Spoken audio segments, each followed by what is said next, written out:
Private ప్రభుత్వ medical కాలేజీలని privatise చేస్తోందంటూ వైఎస్ఆర్ కాంగ్రెస్ పార్టీ ఆరోపిస్తోంది సార్. ఇప్పటికే వైసీపీ శ్రేణులు కొన్ని మెడికల్ కాలేజీల దగ్గర ధర్నాలు కూడా నిర్వహించారు. రీసెంట్గా మండల్లో కూడా వైసీపీ ఎమ్మెల్సీలు నల్ల కండువాలతో నిరసన వ్యక్తం చేసిన పరిస్థితి. సో లోకేష్ దీని మీద స్పందించారు సార్. పీపీపీ అంటే ప్రైవేట్ కాదు, ప్రభుత్వ ఆస్తుల్ని మేము అమ్మడం లేదు అని చెప్పి. సార్ లోకేష్ చెప్తూ ఉన్నారు పీపీపీ అంటే ప్రైవేట్ కాదు అని. అలా పీపీపీ 3 పీలు కదా, ఒకటి పబ్లిక్ ప్రైవేట్, మనకి ప్రైవేట్ లేదంటే ఎట్లా? సో దాని పేర్లోనే ఉంది కదా. పోనీ దాని పబ్లిక్ పార్ట్నర్షిప్ అనండి. మీరు పబ్లిక్ ఏంటి, what are the second P stand for? Lokesh గారు చెప్పాలి కదా, ప్రైవేట్. సో మరి ఇక ప్రైవేట్ లేదంటే ఎట్లా? దానికి నాకు అర్థం కాని అంశం. సో దాంట్లో క్లియర్గా అమ్మడము అనేది పాయింట్. అమ్మడము అంటే అమ్ముతలేరు కావచ్చు, కానీ ప్రాక్టికల్గా జరిగేది ఏంటి? అమ్ముతున్నారు కనీసం డబ్బులు వస్తాయి. ఇది ఇంకా దారుణం. ఎందుకంటే ఇప్పుడు మీకు టోల్ గేట్లు ఉంటాయి చూడండి, అది పబ్లిక్ ప్రైవేట్ పార్ట్నర్షిప్ లాంటిదే. అంటే ఏం చేస్తారు, వాడు రోడ్ వేస్తాడు కాంట్రాక్టరు.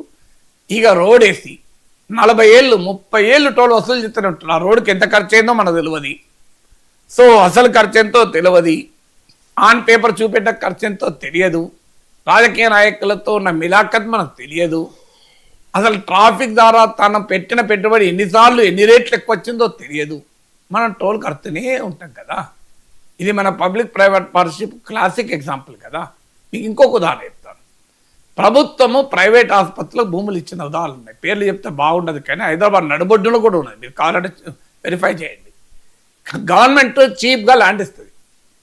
దాని రూల్ మొదలు పబ్లిక్ ప్రైవేట్ పార్ట్నర్షిప్లో రూల్గా పేదవాళ్లకు చౌకగా వైద్యం చేయాలని చేస్తున్నారా? నాకు చెప్పండి, ఎక్కడ చేస్తున్నారు? సో పబ్లిక్ ప్రైవేట్ పార్ట్నర్షిప్ అనేది థియరిటికల్గా చూస్తే ప్రభుత్వమే అన్ని పనులు చేయలేదు కనుక, ప్రైవేట్ వాళ్ళే అన్ని పనులు చేస్తే లాభాపేక్ష ఉంటుంది కనుక, ప్రభుత్వములోని ప్రజా ప్రయోజనము, ప్రైవేట్లోని లాభార్జన, ఈ రెండింటి మధ్య బ్యాలెన్స్ చేస్తూ ప్రభుత్వ ప్రైవేటు భాగస్వామ్యం అంటే. కానీ ఇది పూర్తిగా సొల్యూషనా? మైదా పిండి ఆరోగ్యానికి మంచిది కాదు కనుక గోధుమ పిండితో ఆయిల్ ఫుడ్ చేసుకున్నట్టు. ఆయిల్ ఫుడ్డే ఆరోగ్యానికి మంచిది కాదు, అందులో మైదా పిండితో చేస్తే ఇంకెక్కువ మంచిది కాదు కనుక గోధుమ పిండితో చేసుకుంటున్నాం. తేడా అదే. So public private partnership is not ప్రభుత్వ పని కాదు కదా. అదే నిజమైతే నేను ఇవాళ లోకేష్కు ఒకటి సూటి సలహా అడుగుతున్నా. మీరు చాలా గొప్పగా చెప్తున్నారు కదా పీపీపీ. గవర్నమెంట్ స్కూల్స్ ఉన్నాయి, మరి మంచిదే కదా, దాన్ని పీపీపీకి ఇచ్చేయాలి. అదండి ఇస్తారా? ఇస్తామని ధైర్యంగా చెప్పమనండి, రెవల్యూషన్ వస్తుంది ప్రజల్లో. మీరే చెప్తున్నారు కదా పీపీపీ చాలా మంచిది. పీపీపీ అంటే అమ్మడం కాదు, పీపీపీ అంటే ప్రైవేట్ వారి దాతృత్వంతో ప్రభుత్వం అభివృద్ధి చేయడం. ప్రైవేట్ వారికి దాతృత్వం ఉండదు. That is not the character of the private sector. Private sector క్యారెక్టరే ప్రాఫిట్ మార్జిన్ మీద బతుకుతుంది. ప్రాఫిటీరింగ్ ఉన్నదా లేదా అనేది క్వశ్చన్ తప్ప ప్రాఫిటే తాపలేవు కదా. ప్రైవేట్ వాళ్ళు ఎందుకు వ్యాపారం చేస్తారు? పర్లేక వ్యాపారం చేస్తారా? అసలు వ్యాపారం వ్యాపారంలో దాతృత్వం నడవదు కదా, ప్రాక్టికల్గా నడవదు అది. That is not the way to run. నిమ్మకాయలో మీరు తీపి రావాలంటే ఎట్లా వస్తుంది? నిమ్మకాయ పుల్లగానే ఉంటుంది, దాని గుణం అది.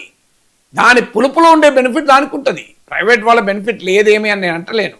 ప్రైవేట్లో మీకు ఎఫిషియన్సీ ఉంటుంది, ప్రొడక్టివిటీ ఉంటుంది. ఇప్పుడు మన దూరదర్శన్కు ప్రైవేట్ టీవీ ఛానళ్ళ వార్తల్లో తేరలేదా? దూరదర్శన్ వార్తలు ఇవ్వడం చూస్తాడా? ఒకప్పుడు ఓన్లీ దూరదర్శన్ ఉన్న రోజుల్లో ఎట్లుండేది? 5:30 బంగాళదుంపలు రకాలు, సస్యరక్షణ చర్యలు, 6 గంటలకు పోలీసు దొంగ ధారావాహిక ప్రసారము, 6:30 పందుల పెంపకంలో మెలకువలు. ఇది ఇట్లా వచ్చేది, అవునా కాదా? ఇప్పుడు మనం చూస్తాను, నాకు చెప్పండి దూరదర్శన్ వార్తలు. సప్తగిరి యాదగిరి ఛానల్లో వార్తలు చూస్తాను రా, తెలుగు ప్రైవేట్ ఛానల్లో వార్తలు చూస్తాను. దూరదర్శన్కి మ్యాన్ పవర్ లేదా? బ్రహ్మాండమైన మ్యాన్ పవర్, వండర్ఫుల్ టెక్నాలజీ. నేను దూరదర్శన్లో ప్రోగ్రాంలు ఇచ్చాను, ప్రైవేట్ ఛానల్లో మాట్లాడాను. ఏ ప్రైవేట్ టీవీ ఛానల్ లేని ఇన్ఫ్రాస్ట్రక్చర్ దూరదర్శన్కి ఉంది.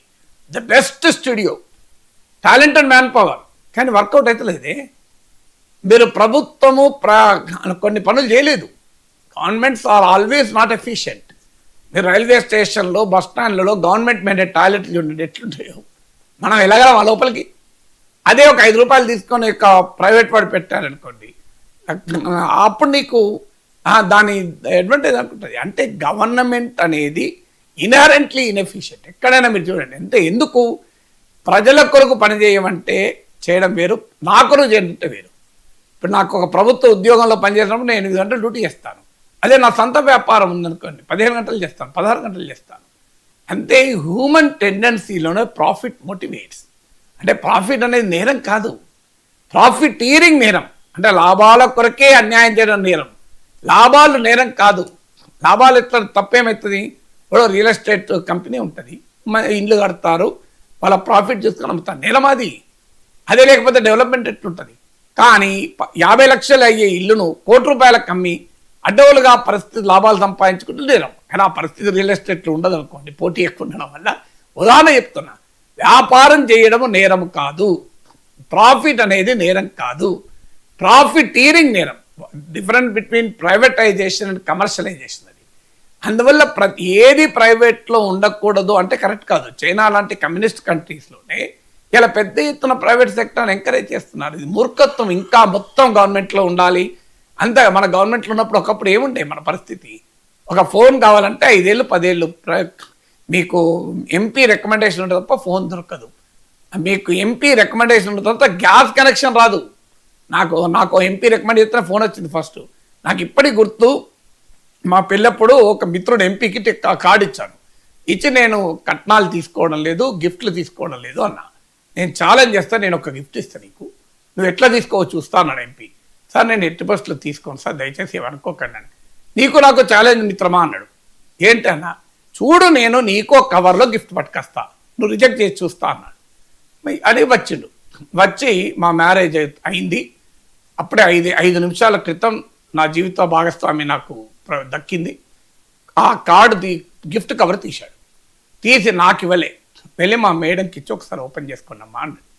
ఆమె తీసి ఓపెన్ చేసి నా చెవులో చెప్తాను, రిజెక్ట్ చెయ్యకు అని. అదేంటి? నాకు ఆశ్చర్యం వేసింది. ఏం చేయాలి? 5 నిమిషాల క్రితమే భార్య అయిన వారి కోరిక కాదనగలనా? ఏంటది? Allocation of a gas cylinder MP కోటాల. ఆమెకు తెలుసు కదా గ్యాస్ సిలిండర్ లేకపోతే ఎంత కష్టపడాల్సి వస్తుంది రేపు పొద్దున. ఆమె చాలా సంతోషంగా థ్యాంక్ యూ అండి అని 2-3 సార్లు చెప్పింది. అని ఆ గిఫ్ట్ కవర్ తీసి ఆమె బ్యాగ్లో పెట్టుకుంది. నాకు ఇవ్వకూడదు వెళ్ళే. ఎందుకు? గ్యాస్ సిలిండర్ని ఎలకేట్ చేస్తూ ఇచ్చిన లెటర్ అది. ఇవాళ ఆ పరిస్థితి ఉందా మనం? ఒకప్పుడు స్కూటర్ కొనాలంటే 6 నెలలు వెయిటింగ్. మా అన్నయ్య ఇంజనీర్ అయిన తర్వాత చేతక్ స్కూటర్ వచ్చింది. Congratulations, you have been allocated a Chetak scooter అని లెటర్ వచ్చింది. నేను అన్న, ఏందన్నయ్య నీకు స్కూటర్ గిఫ్ట్ వచ్చింది? నాకు గిఫ్ట్ కాదురా, బుక్ చేసి 2 ఏళ్ళు అయింది, ఇప్పుడు అయింది. నువ్వు ఇమాజిన్ చేయగలవా ఈ తరం? స్కూటర్ కాదు, ఇప్పుడు BMW కారు నువ్వు 10,000 కట్టి మొత్తం తీసుకుని రావచ్చు. దిస్ ఈజ్ అన్ ఎకానమీ కదా. అంత గవర్నమెంట్ కంట్రోల్ ఉంటే ఎంత దరిద్రంగా ఎకానమీ ఉంటే మనం చూసాం కదా. అసలు ఎంత ఘోరమైన ఎకానమీ ఉంటుంది. సో అందువల్ల ఆల్ గవర్నమెంట్ అనేది కరెక్ట్ కాదు. కానీ అదే సమయంలో ప్రైవేట్ తప్పు కాదు. నీకు అటు కాకుండా ఇటు కాకుండా మధ్యలో ఉంటా అంటే ఏం జరుగుతుంది? ప్రైవేట్ వారు నిజంగానే దాతృత్వంతో ప్రభుత్వం ఇచ్చేటువంటి సహకారాన్ని అందించి సమాజంలో సేవా దృక్పథంతో ఏది ఆశించకుండా చేయడం అనేది public private partnership ideal situation. It is just impossible. Ideal నాకు చూపెట్టండి. ఒక్కటి పీపీపీలో బాగా సక్సెస్ అయిన ఎగ్జాంపుల్ చూపెట్టండి. 108 బస్సెస్, 108 సర్వీసెస్. అందరికీ తెలుసు కదా, 95% గవర్నమెంట్ ఇచ్చేది, 5% ప్రైవేటు.